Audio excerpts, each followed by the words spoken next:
और साधकों को हमारा प्रणिपात।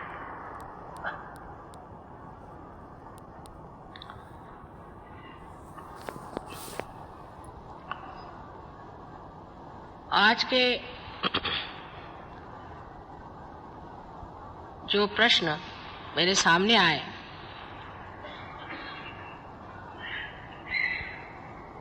वो काफी समझदारी से लिखे गए हैं और कुछ में वही कुतूहल है जो एक बौद्धिक वर्ग में होता है। जैसे कि कहा गया है कि पहले भी इतने अवतरण हो गए तो उन्होंने ये काम क्यों नहीं किया, अब मैं क्या जानूं, आप उनको फोन करके पूछ लीजिए। ये भी कोई बात हुई? अरे भाई, अगर कोई काम कर रहा है तो सोचना चाहिए कि ये तो बड़ा भारी काम हो रहा है और ये अच्छी बात है, अभी तक नहीं हुई तो नहीं हुई। वास्तविक बात यह है कि पेड़ जब बढ़ता है तो उसकी एक एक अवस्था होती है। जिस अवस्था में आज का समय आया हुआ है, कल ही मैंने कहा था कि ये बहार का समय है और इस समय अनेक लोग अपने सुकृतों को फलद्रूप होते हुए देखेंगे। आपने जो पुण्य पहले जन्म में किए हैं उसके आज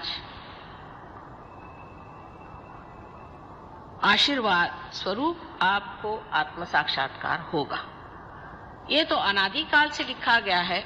आप लोग तो सब बहुत विद्वान हैं, लेकिन नल दमयंती आख्यान अगर आप पढ़िए तो नल दमयंती कितने हजारों वर्ष पूर्व हो चुके, जब नल ने एक दिन कली को पकड़ा और उसकी टांग पकड़ के कहने लगा कि तू अब बता कि तू सबका सर्वनाश करने वाला और सबको भ्रम में डालने वाला अति दुष्ट है और तेरा जीवित रहना ठीक नहीं, क्योंकि तूने मेरी पत्नी से मेरा बिछोह किया था और इसी तरह तू सब में भ्रम डाल करके एक दूसरे में झगड़ा लगाते रहेगा और कलयुग में जो जो हाहाकार होने वाला है उसको अगर किसी तरह से मिटाना है तो तेरा ही नाश कर देना ठीक है, ये मैं बड़ा पुण्य कर्म करता हूं।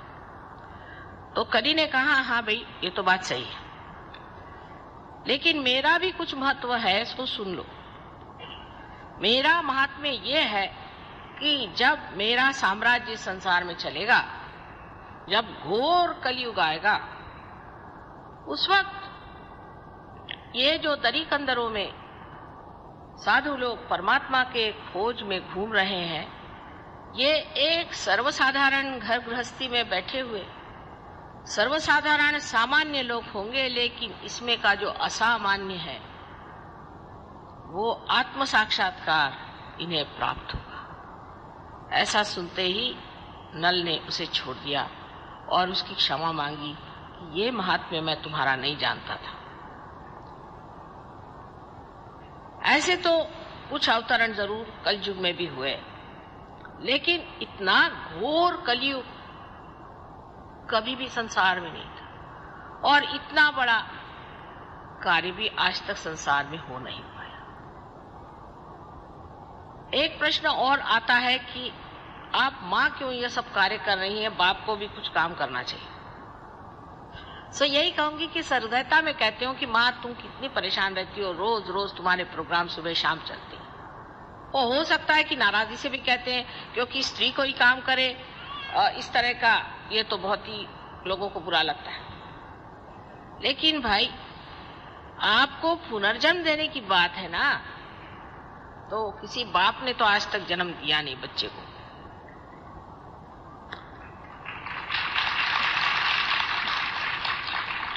और ऐसी मेहनत करनी पड़ती है इस पर, बड़ी सबूरी चाहिए, बड़ा प्यार चाहिए, बड़ी समझ चाहिए, बड़ा दुलार चाहिए, सूझबूझ चाहिए और आखिर तक पार करने की इच्छा बनी ही रहना चाहिए। ऐसे अगर श्री कृष्ण होते तो वो आधे लोगों को तो दिल्ली में सुदर्शन से ही उड़ा देते। ऐसे अगर राम होते तो वो घबरा के वनवास चले जाते। और अगर जीसस क्राइस्ट आते तो अपने को सूली पर चढ़ा लेते, और बुद्ध आते, महावीर आते तो बैराग लेकर के वो अपने कार्य में निकल जाते। ये कार्य एक माँ ही कर सकती है। मैं मानती हूं अपने देश में नारी का इतना मान नहीं जितना होना चाहिए, विशेषतः उत्तर हिंदुस्तान में मान नहीं है। यत्र नार्या पूज्यन्ते तत्र रमन्ते देवता। जहां स्त्री पूजनीय होती और पूजी जाती है वहां देवता का रमण होता है। लेकिन हम लोगों का यहाँ जब औरतें मर्दाना पना करती हैं तो जितने मर्दों के गलत गुण हैं वो लेकर के इस कदर उनके तौर तरीके खराब हो जाते हैं कि मनुष्य सोच ही नहीं सकता कि कोई स्त्री मां स्वरूप होकर के भी शुभ कार्य कर सकती। मैं इसका दोष सिर्फ अज्ञान को दूं। ये काम बहुत कठिन है, पहाड़ जैसी कुंडलिनी उठानी पड़ती। बहुत से लोगों के अंदर जो कुंडलिनी आहत एक सांप की तरह छटपटाती कि मां मुझे किसी तरह से तो ये शुभ कार्य करने दो, क्योंकि आप सबकी जो एक व्यक्तिगत मां है, आपकी अपनी जो एक मां है वो है कुंडलिनी, और छटपटाती है कि देखो मेरे बेटे ने मेरी ये हालत कर दी, मैं इसको कैसे जन्म दूं। उसको संभाल के, पुचकार के, संवार के जागरूक करना है, और वो भी सामूहिक तरह से ये कार्य आज होना चाहिए, क्योंकि पहले जरूर थोड़े लोग आत्म साक्षात्कारी होते थे, लेकिन उनको तो सबने छलाई, उनको किसी ने मारा नहीं और सताया। और किसी किसी गुरुओं के बारे में पूछा है कि उनको कैंसर की बीमारी हुई तो वो क्यों नहीं ठीक हुए। उनकी कोई मां उस वक्त नहीं थी, सारे दुश्मन ही उनके रहे, और हो सकता है उनमें से कोई आत्म साक्षात्कारी भी न रहा हो। इसलिए ये बेकार की बातें करने से क्या फायदा है।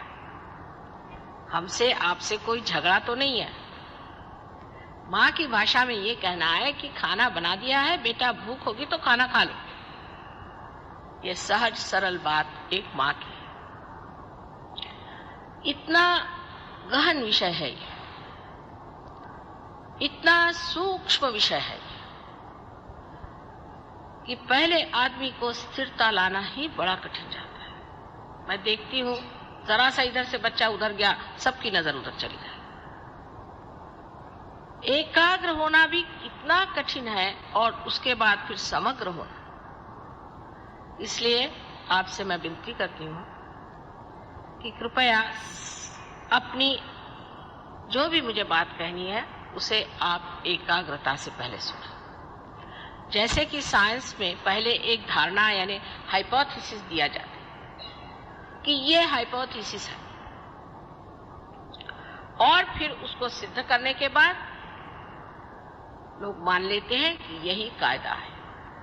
इसी प्रकार आपको भी सहयोग के ओर और कुंडलिनी दर्शन के ओर नजर करनी चाहिए। हर बात में कुछ न कुछ विरोध की बातें करने से हम कहीं नहीं पहुंच पाते, पर विरोधात्मक बुद्धि होने की वजह से हर जगह का विरोध हम खोजते रहते हैं। जैसे कि आप में और फलाने गुरु में क्या अंतर है? बहुत अंतर है। जिन गुरुओं के यहाँ सेवा की बड़ी बड़ी पेटियां लगी रहती हैं, वो तो आपके नौकर हुए। जो आपसे रुपया पैसा लेते हैं उनमें हम में बहुत बड़ा अंतर है।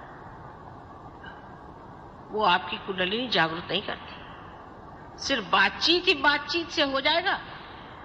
हमने कहा बेटे हमने खाना परस दिया, आप खाइए, और ना वहां थाली न कटोरी न कुछ नहीं, खाइए खाइए ना खाइए, खाते क्यों नहीं? आप कहिएगा कि यहाँ है क्या, लेकिन ऐसा नहीं लोग सोचते हैं। जो भी भ्रम दिमाग में डाल दे बस उसी को मानने लग जाते हैं, क्योंकि ये घोर कलयुग है। कोई सा भी भ्रम किसी ने डाल दिया, मैं तुमको एक नाम देता हूं, गुरु। अरे भाई, नाम देने के लिए गुरु काहे के लिए चाहिए? मेरी आज तक समझ में नहीं आया। नारद ने वाल्मीकि को राम का नाम बताया था, कहाँ वाल्मीकि, कहाँ नारद, क्योंकि उनका राइट हार्ट जिसे हम कहते हैं चक्र पकड़ रहा था, इसलिए उन्होंने राम का नाम बताया। सब डाकुओं का राइट हार्ट पकड़ता है, लेकिन आप कोई डाकू है, आप क्यों राम का नाम ले रहे हैं? आपका जो चक्र पकड़ा है वही ना आपको नाम दिया जाएगा, और जब चक्र छूट जाएगा तो भी आप उसको रटते जाइएगा। जिसको देखो वही कुछ ना कुछ नाम देता है। एक महाशय तो 600 पाउंड लेकर के ऐसा नाम देते हैं जैसे ठिंगा, इंगा, पिंगा, और उसको गुप्त रखने को कहते हैं। आप बेवकूफों की कमी नहीं गालिब, वही हालत कहनी चाहिए। नाम देने वाला गुरु कभी भी सही नहीं हो सकता। कौन से चक्र पकड़े, क्यों नहीं उनसे आप सवाल पूछते कि भाई तुमने मुझे ये नाम दिया, सो कौन से चक्र के वजह से दिया, कौन मुझ में दोष है, किस लिए मुझे ये नाम आपने दिया? सवाल होना चाहिए। सवाल तो मां से होते हैं क्योंकि हमने पूरी स्वतंत्रता दे रखी है, और दे रहनी चाहिए, सवाल होने चाहिए। जिससे मैं खुश होती हूँ कि बच्चों ने सवाल तो किया है, स्वतंत्रता से बैठे हुए बच्चे सवाल करते हैं, ये माँ के लिए बड़ी शान की चीज है। लेकिन हमने औरों से कभी सवाल नहीं पूछा। जहाँ दान की पेटी लगी हुई है, 7 मंजिल में एक न बोलने वाला महाशय बैठा हुआ, गुरुजी, सब दान में वहां पे रुपया डालते हुए जा रहे हैं, गुरुजी कभी बोलते नहीं, एक नाम दे देते हैं। करोड़ों रुपया, लाखों रुपया उस दानों की पेटी में चला जा रहा है, भगवान जाने कौन से खो में छिपता है, वहां सवाल नहीं होते, क्योंकि वो मेस्मराइज कर देते हैं, मंत्र मुक्त कर देते हैं। अपनी स्वतंत्रता में मनुष्य को यह भी सोचना चाहिए कि इसने मुझे नाम दिया तो उससे क्या मुझे फायदा होने वाला है। अरे डॉक्टर भी जब आपसे कहता है कि मैं आपको दवा देता हूं, तो पूछता है कि मुझे क्या रोग है, ये बताइए, आप किस लिए दवा दे रहे हैं मुझे?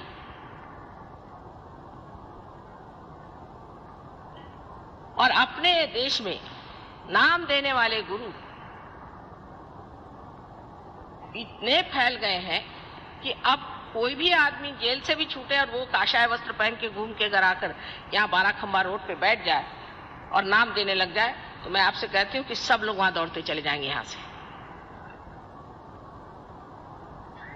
पहली चीज जान लेना चाहिए कि नाम देना व्यर्थ की चीज है। आज मैं भक्ति की बात कर रहा हूं।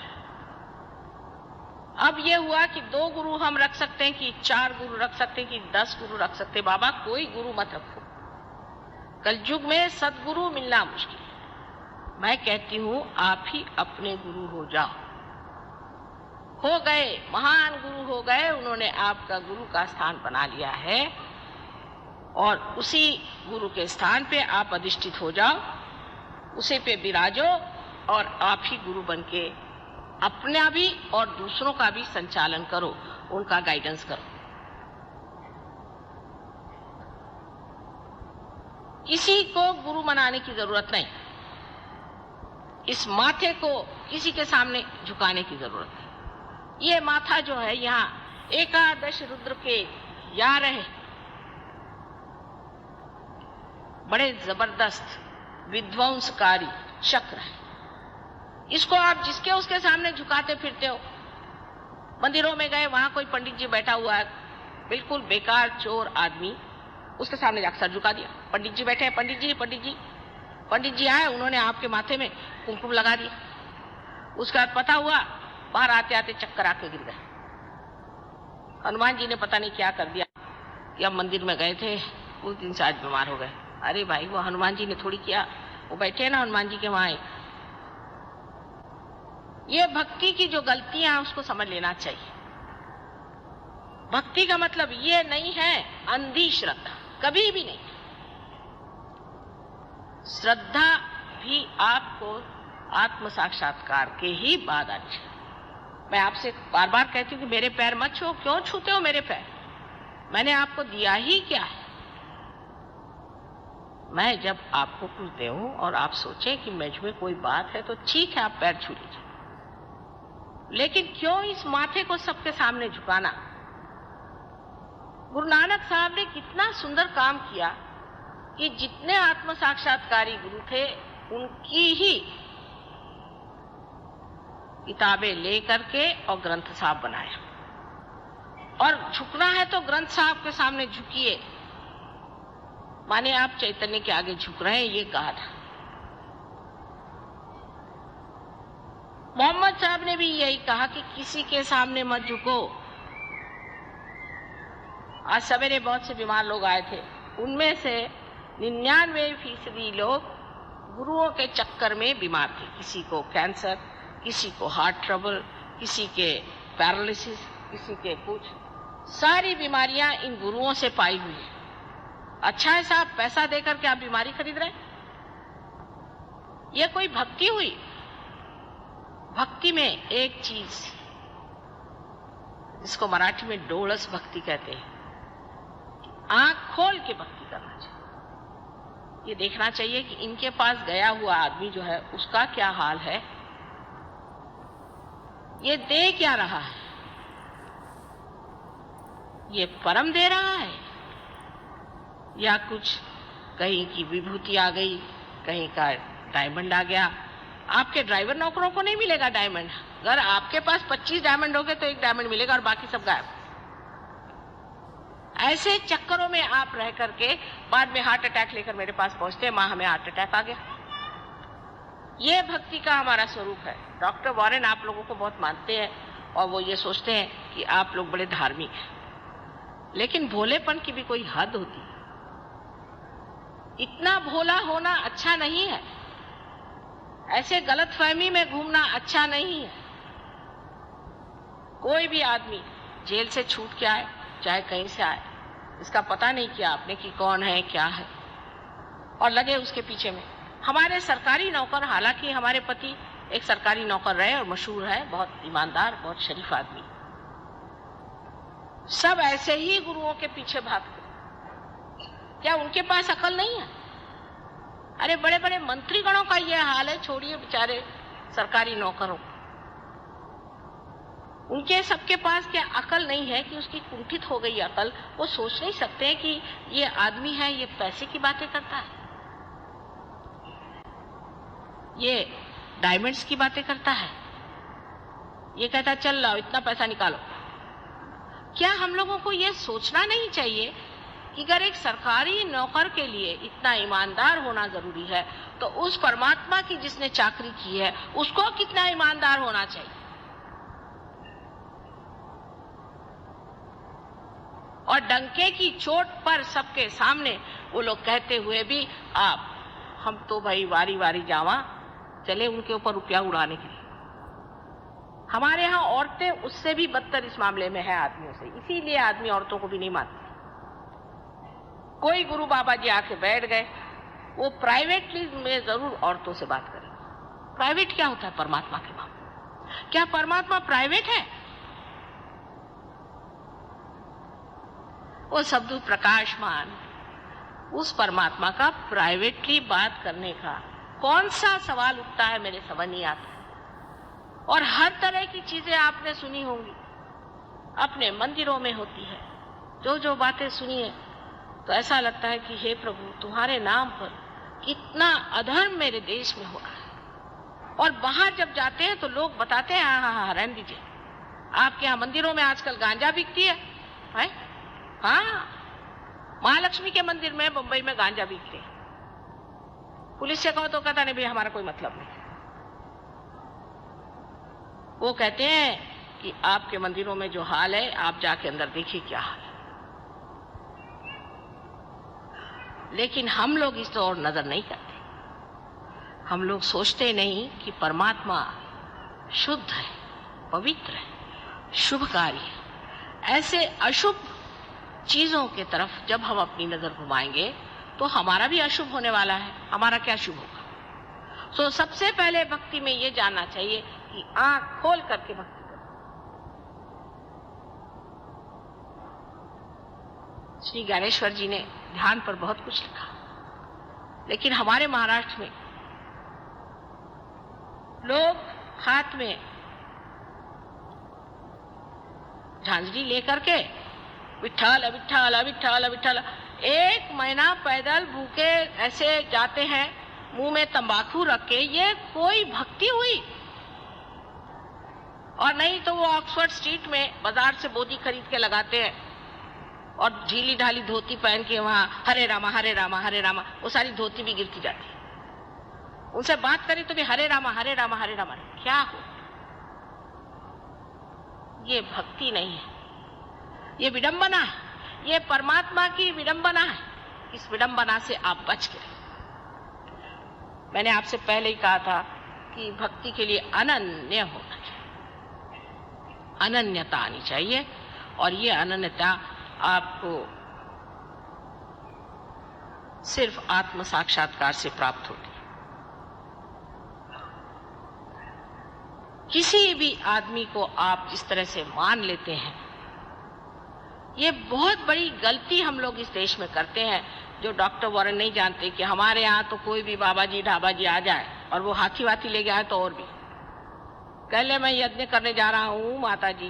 मैंने कहा अच्छा फिर क्या, कम से कम 5 डब्बे का आप मुझे घी दे दीजिए। मैंने कहा जनाब मेरे यहाँ तो आधा डब्बा क्या, पाउंड डब्बा भी नहीं घी रहता।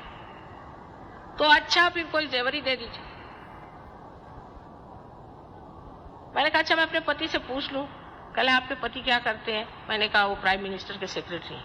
नहीं हमें कुछ नहीं चाहिए, उठाए अपना बिस्तरा चाहिए।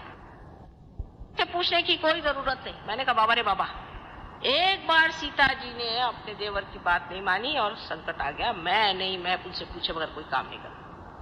ये चीज हमारी जो अंदर एक भोलापन, जिसको कि मैं बेवकूफी कहती हूं। जो आदमी भोला होता है वो अत्यंत कुशाग्र होता है। वो जितना जानता है उतना एक चालाक नहीं जान सकता। लेकिन ये बेवकूफियां जो हम लोग करते रहते हैं सुबह से शाम तक, ये भक्ति कभी भी नहीं हो सकती। दूसरा सवाल ये कि हमारे यहाँ सबने बताया है कि उपास करो। कुछ लोग तो ऐसे हैं कि उनसे पूछना पड़ता है कौन से दिन उपास नहीं कर रहे, उस दिन खाना खाने आइए।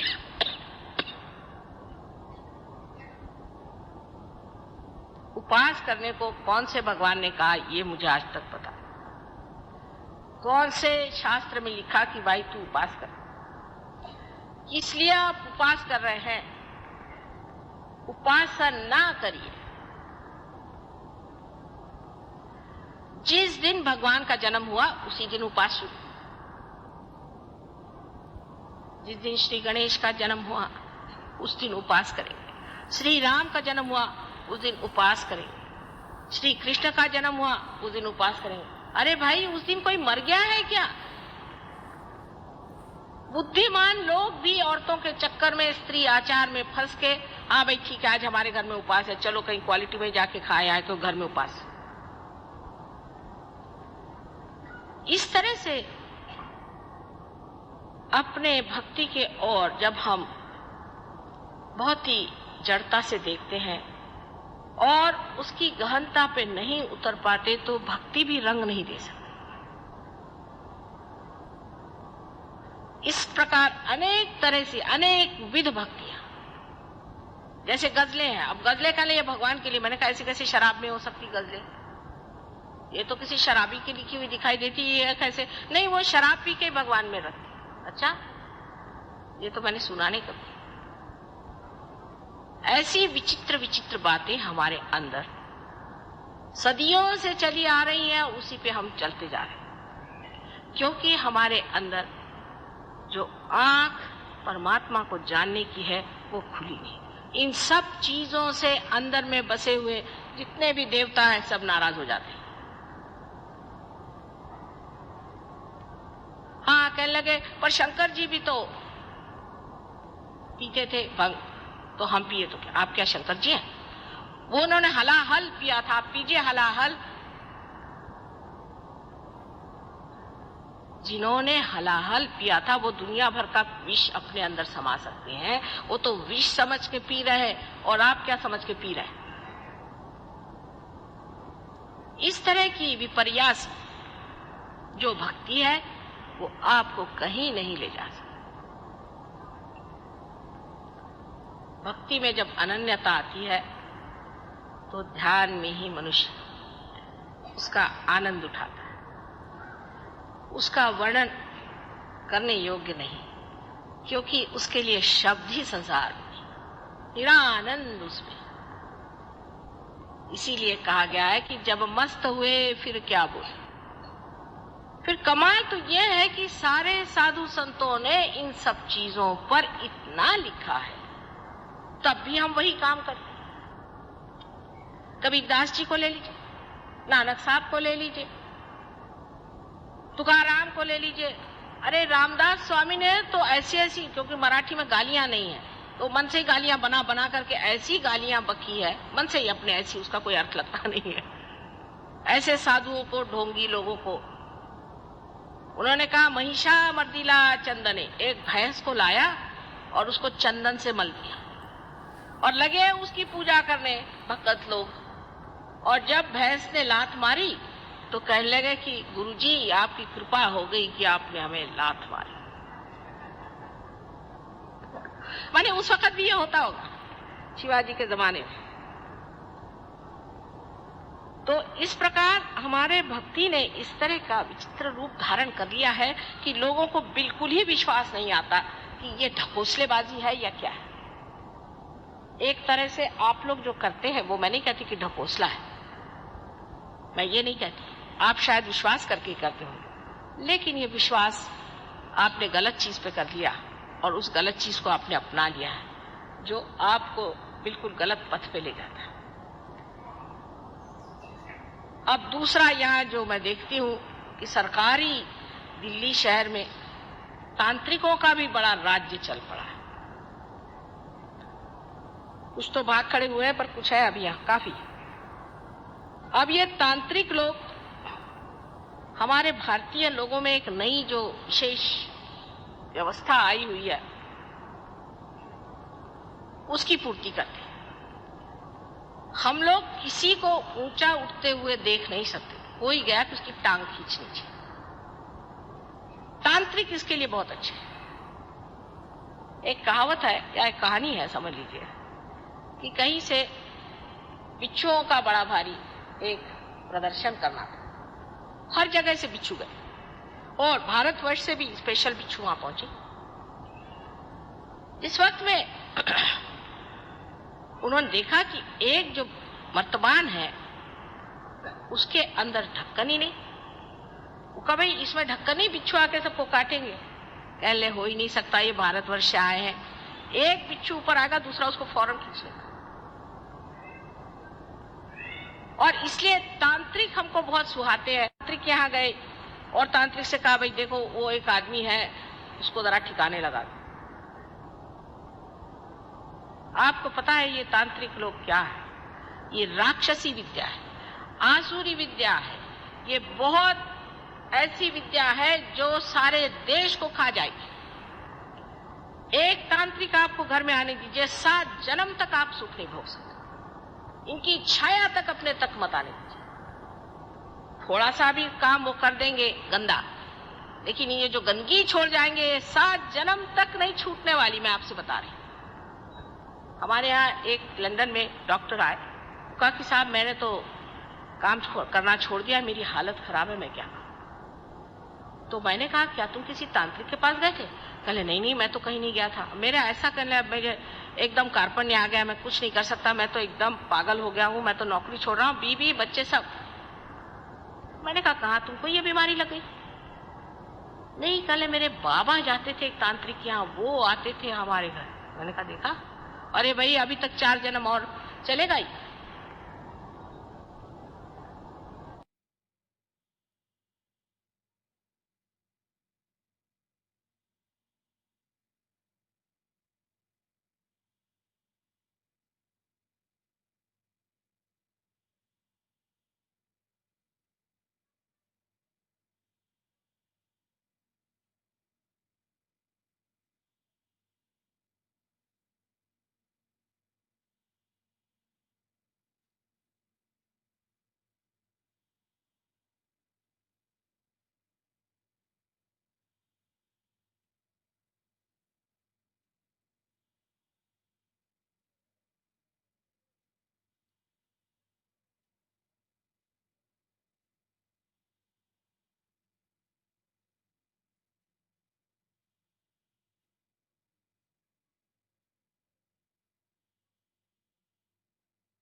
जय श्री माता जी। श्री 3 महामंत्र।